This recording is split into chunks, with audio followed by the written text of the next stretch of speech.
Thank you very much, Miss Ann.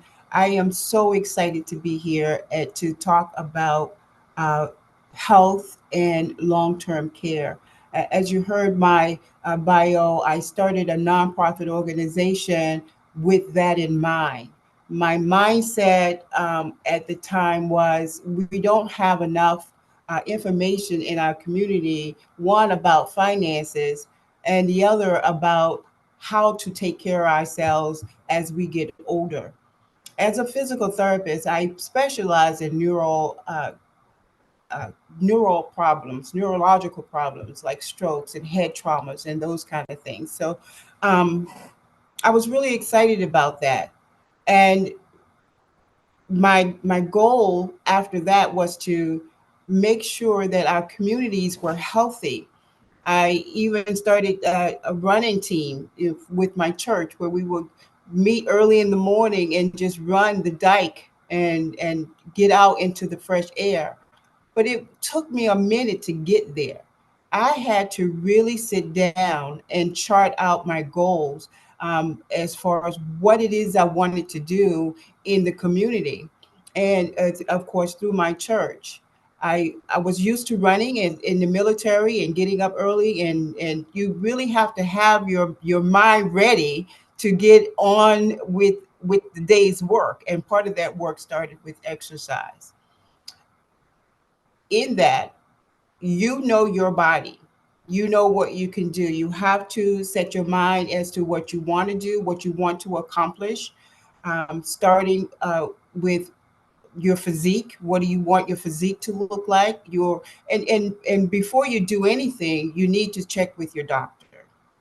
You need to get clearance from your doctor to make sure you are healthy enough to start whatever regime that you want to start. And then to know your limitations, as I said before. You never want to start any exercises without warming up.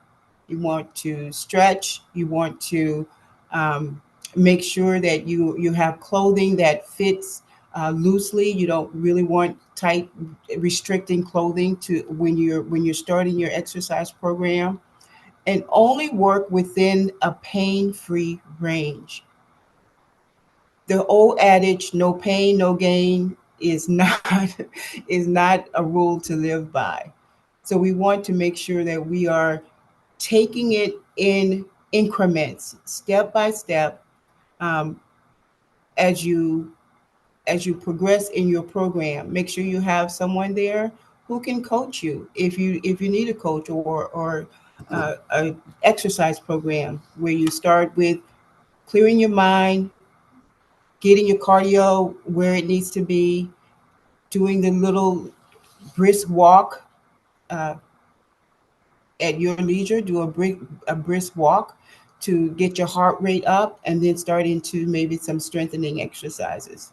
Most of my exercises were therapeutic. As we are retraining the body to uh, do the activities of daily living, like eating or dressing, or even going to the bathroom.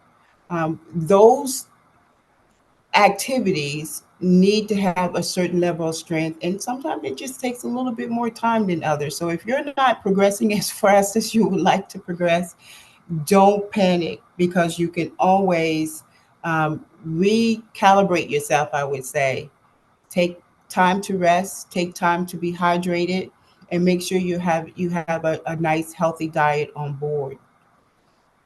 So those are just generalities, but when you want to um, really fine tune and get into muscle building, muscle training, I would highly recommend getting a coach to help you through those activities.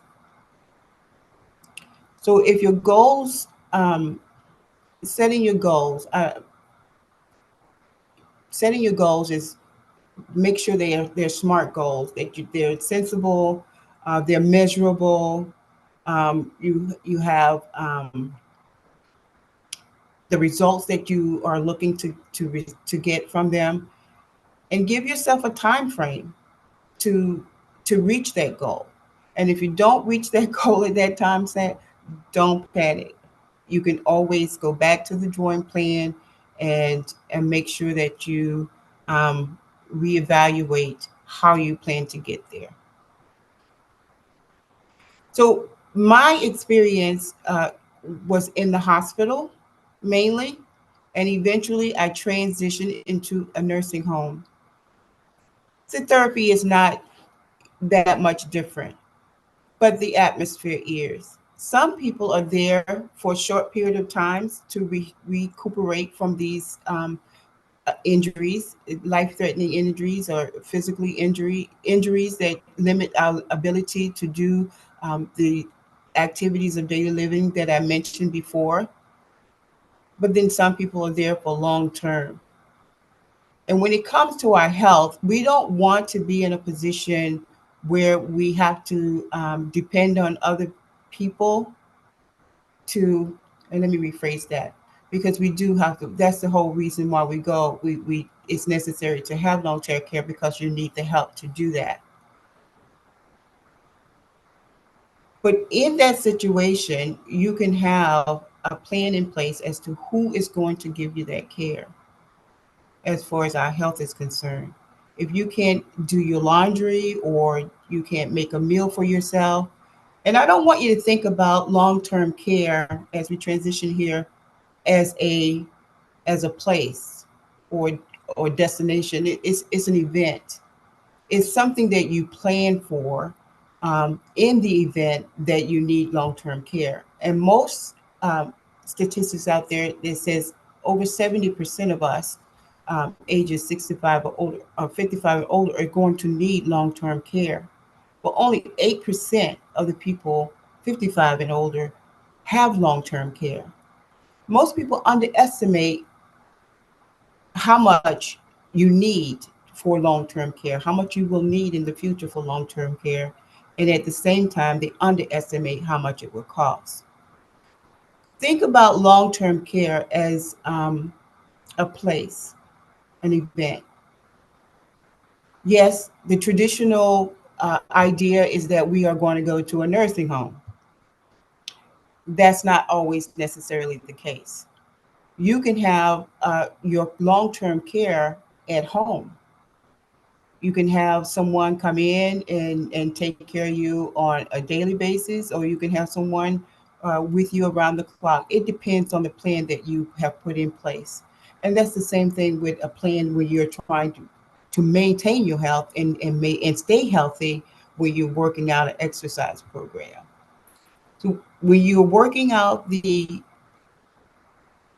idea of how you're going to take care of long-term care, it's an insurance product. So you want to think about whether you want a term policy or a permanent policy.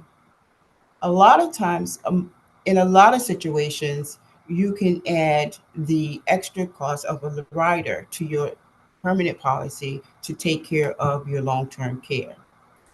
Standalone, it may cost a little bit more, but when you add it to a rider, when you add it to a long-term policy, when you bundle that, it could be a little less expensive. It brings peace of mind. When we talk about health, it brings peace of mind because we are mind, body, and soul, right? Peace of mind when you have the, the, the tools in place to take care of long term concerns. 30% of the people may not need long term care. You might be that person, but there's something out there where, if you have it just a term policy, once that term is over, 10, 15, 20, 30 years down the line, that policy is no longer enforced. If you're older and you still need to have that policy, you would then need to uh, do another application and qualify for that application. What if you don't qualify? What if you don't qualify for that application and you still need long-term care? It will cost it will cost more. It will cost you more in the long term. but a permanent policy with a long term care rider will cover you for what it means for your entire life.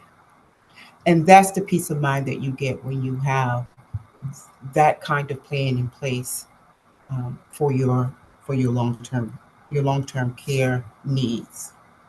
So in closing, when you look at your health, you do things now to make sure you're healthy enough